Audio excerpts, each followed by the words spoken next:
여러분 안녕하십니까? 월요일 아침 여수 MBC 뉴스투데이입니다.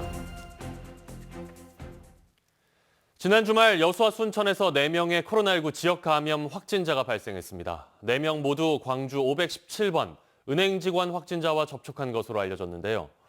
이 확진자가 대형마트는 물론 초등학교까지 오간 것으로 확인돼 방역당국에 비상이 걸렸습니다.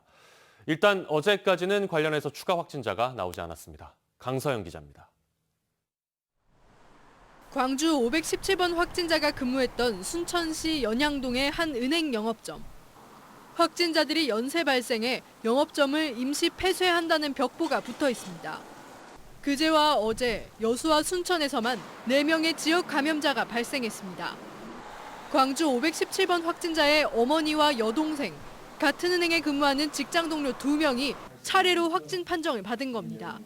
코로나19 청정 지역으로 평가받던 우리 시에서 확진자가 발생함에 따라 송구하게 생각하고 정확한 이동 경로를 파악되는 대로 시민 여러분들께 즉시 알려드리겠습니다.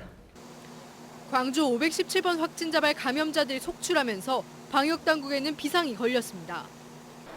확진자들은 지역의 약국과 편의점, 대형마트에 초등학교까지 다닌 것으로 확인돼 지역 전파 우려를 낳고 있습니다. 특히 낮은 초등학교 강사인 여수 14번 확진자는 교내 강의와 축제에도 참석한 것으로 알려져 전교생이 코로나 검사를 받은 상태입니다. 여수시는 확진자를 순천의료원으로 이송하고 확진자의 세부 동선을 체크하며 접촉자를 분류하고 있습니다. 한편 방역당국은 전남 동구권에 무더기 확진을 낳은 광주 517번 확진자의 감염 경로 파악을 위한 정밀 역학조사에 착수했습니다. MBC 뉴스 강서영입니다. 앞서 보신 것처럼 순천의 은행 관련 코로나19 확산에 따라 해당 은행은 임시 폐쇄됐습니다. 순천시는 순천 은행 관련 코로나19로 여수와 순천, 광주에서 잇따라 확진자가 발생하면서 역학적인 연관성 조사를 위해 해당 은행을 임시 폐쇄했습니다. 또 밀접 접촉자로 분류된 순천의 21명과 다른 지역 19명 등 모두 40명에 대해서는 자가격리를 통보했습니다. 방역당국은 은행 관련 지역 감염 발생과 관련해 선행 감염 경로는 아직 불분명한 상황이라고 밝혔습니다. 코로나19로 경제 상황이 위축되면서 30, 40대 실업자가 크게 늘었습니다. 통계청이 발표한 지역별 고용조사에 따르면 올 상반기 30, 40대 실업자는 광주와 전남 지역에서 각각 11,000명씩 모두 22,000명이 증가했습니다. 이는 1년 전보다 7,000명이 증가한 것으로 30대 이하 실업자가 17,000명, 50대 이상 실업자가 1,000명 줄어든 것과 대조를 보이고 있습니다. 지역 내 비경제활동 인구도 지난해보다 25,000명 증가한 104만 6천 명으로 지난 2016년 이후 최고 수준을 기록했습니다. 여수에서는 코로나19 해외 입국 확진자가 추가로 발생했습니다. 여수시 보건소는 지난 6일 미국에서 인천공항을 통해 입국한 60대 여성이 코로나19 확진 판정을 받아 순천의료원으로 이송했다고 밝혔습니다. 보건당국은 역학조사 결과 관내 접촉자가 없고 특별한 증상도 보이지 않고 있다고 설명했습니다. 광주 민간공항과 무안공항을 광주시의 약속대로 내년까지 통합할 것인지 그동안 진행된 시민 여론조사의 결과가 이번 주에 발표될 예정입니다. 시민들의 의견을 바탕으로 이용섭 시장이 어떤 결론을 낼지 주목됩니다. 이계상 기자의 보도입니다. 재작년 광주 전남 시도지사의 합의에 따라서 광주 민간공항은 내년까지 무안으로 옮기도록 돼 있습니다. 하지만 시장과 지사의 합의 과정에 광주 시민 의견을 묻는 절차가 빠져 있다 보니 광주시민권익위원회가 시민청원을 근거로 여론조사를 진행했습니다. 시민 2,500명을 대상으로 한 유무선 전화 면접 조사가 모두 마무리됐고 권익위원회는 이번 주 11일 회의를 열어 민간공항 이전 관련 권고안을 확정지어 이용섭 시장에게 전달할 예정입니다. 민간공항만 먼저 옮길 것이냐 아니면 민간공항과 군공항을 함께 옮길 것이냐 둘 중에 하나 공고안이 담길 것이고요. 또 공항 명칭에 대해서도 공고안에 내용을 담을 것입니다. 시민 여론조사 결과 약속대로 민간공항을 내년까지 이전해야 한다는 의견이 우세할 경우 이 시장은 그 권고안을 그대로 따를 것으로 예상됩니다. 반면 광주 군공항과 민간공항을 함께 이전해야 한다는 의견이 더 많고 시민권익위 권고안도 같은 방향으로 마련될 경우 이 시장의 고민은 깊어질 수밖에 없습니다. 권고안이 법적 구속력은 없다고 하지만 시민 뜻을 거스르는 결정을 하기 힘들고 그렇다고 시도지사 약속을 일방적으로 파기하기도 쉽지 않기 때문입니다. 이 같은 상황을 감안해 무안 주민들은 지난주에 집회를 열어 광주시의 약속을 지키라고 압박했습니다. 절차를 즉각 이행하라! 광주 군공항 이전 문제가 10년 넘게 제자리 걸음인 가운데 섣불리 민간공항의 이전 통합을 약속해버린 이용섭 시장이 어떤 해법을 내놓을지 관심이 집중되고 있습니다. MBC 뉴스 이계상입니다.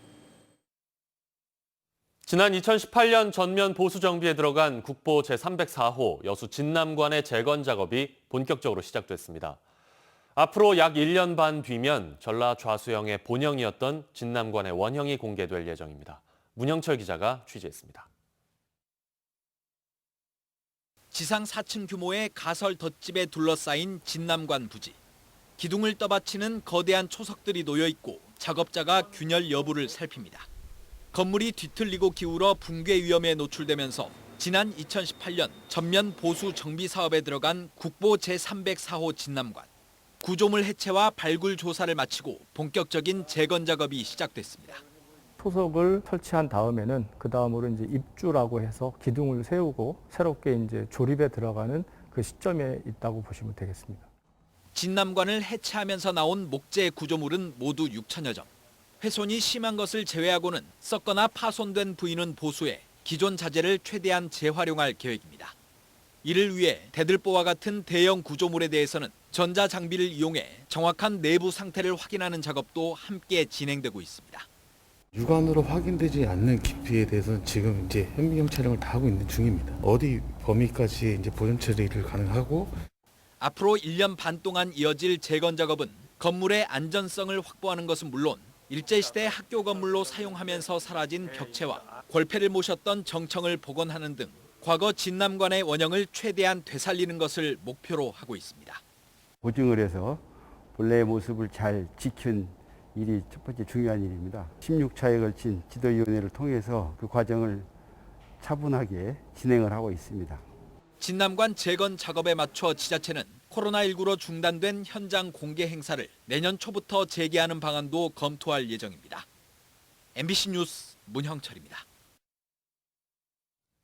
어제 오후 1시 10분쯤 여수시 삼산면 초도 인근 해상에서 승선원 9명을 태운 9톤급 낚시어선이 암초에 부딪혀 침몰했습니다. 다행히 현장에 출동한 민간 구조선이 선원들을 모두 구조해 인명피해는 없었습니다. 현재 여수해경에는 526명의 민간 해양자율구조대원들이 등록돼 있어 해양 인명구조 활동을 돕고 있습니다.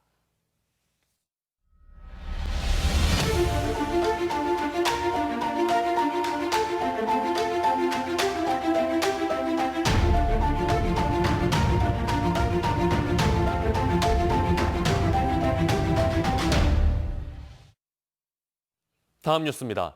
광주 지역 주유소 기름값이 넉 달째 안정세를 이어가고 있습니다. 한국석유공사 유가정보서비스 오피넷에 따르면 11월 첫째 주 광주 지역 휘발유 판매 가격은 지난주보다 5원 하락한 리터당 1,295원을 기록했습니다. 광주 지역의 휘발유 가격은 지난 7월 초 리터당 1,343원을 기록한 이후 넉 달 연속 하락하고 있습니다. 경유의 주유소 평균 판매 가격도 전주보다 5원 하락한 리터당 1,095원으로 하락세를 이어가고 있습니다. 한빛원전 5호기가 밸브 문제로 일시 가동 중단됐던 것으로 전해졌습니다. 한국수력원자력 등에 따르면 한빛 5호기는 지난달 26일 오전 10시쯤 증기 발생기에서 고수위 현상이 발생해 원자로가 자동 정지됐습니다. 조사 결과 증기 발생기와 복수기 사이에 부착된 부품의 밸브 하나가 완전히 열려 있지 않아 가동이 멈췄던 것으로 밝혀졌습니다. 한편 한빛 5호기는 최근에 원자로 헤드부실 공사 문제까지 불거져 완전히 가동을 중단한 상태입니다.